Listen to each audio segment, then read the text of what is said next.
but they're statistically the safest vehicles on the planet. People are informed that it's very dangerous down there. Hello and welcome to True Crime Rocket Science, the most authentic voice in true crime. Did you ever wonder whether it ever happened that a game controller didn't work properly?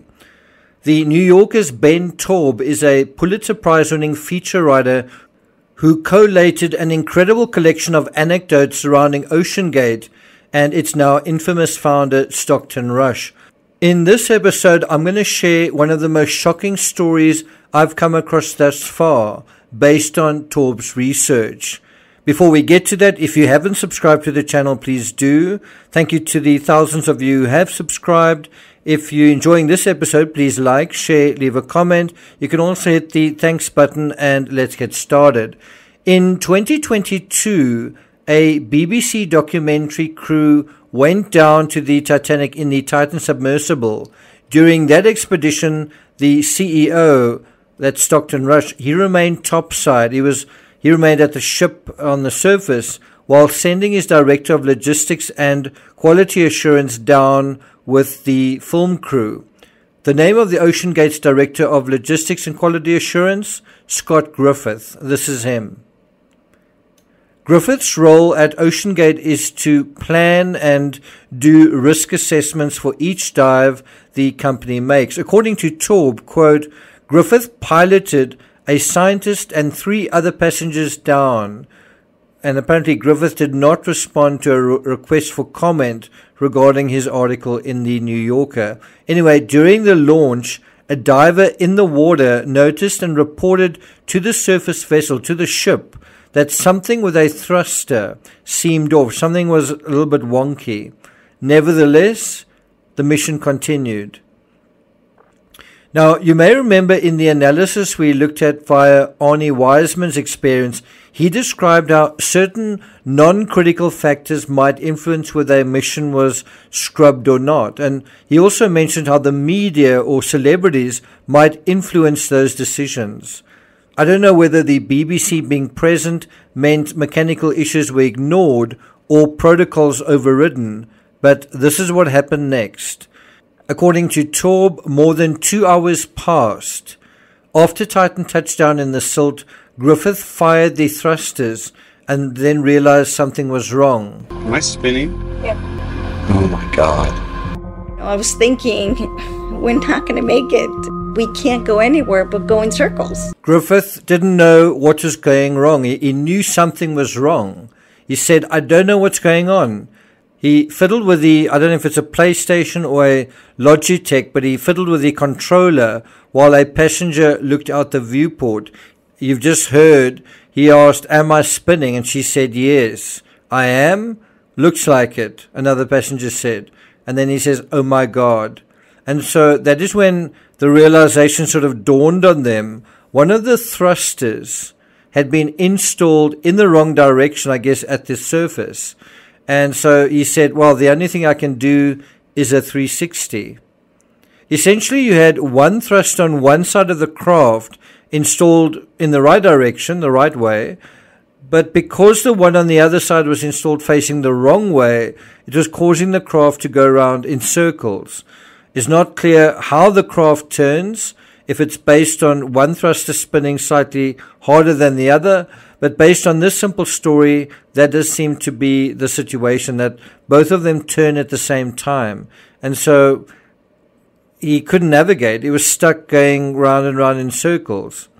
Now, according to the article, quote, they were in a debris field 300 meters from the intact part of the Titanic wreck. One of the clients said that she delayed buying a car, delayed getting married, delayed having kids, all because she wanted to go to Titanic. And right now, they couldn't even make their way over to the bow. Griffith relayed the situation to the ship at the surface. So I just want to put this into perspective. You're paying $250,000, $250,000 for this experience. Now, whatever the price tag, it's pretty steep.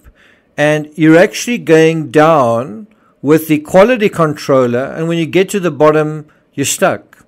you're stuck, you're wasting time, you're going nowhere because something simply isn't working properly. Also because it wasn't checked properly. The CEO, meanwhile, is topside, and now it is up to him to solve the sub's navigation issue. According to the article, Russia's solution was to remap the PlayStation 3 controller. So one does get the idea that it was a PlayStation, but Russia couldn't remember where the buttons were, and it seems as though there was no spare controller on the ship. So now it's got to almost sort of imagine where are the buttons. According to the article, someone loaded an image of a PlayStation 3 controller from the internet, and Rush worked out a new button routine. And if you remember correctly, earlier this year, there was a acknowledgement, some gratitude that the ship, the Ocean Gate, was able to use, I think, internet connections thanks to Elon Musk's Starlink. But can you imagine if then they weren't able, for whatever reason, they weren't able to actually connect to the internet? Would they have been able to solve this issue of, well, what does the PS3 controller actually look like? Anyway, so Rush worked out a new button routine, and he said, okay, left and right might be forward and back.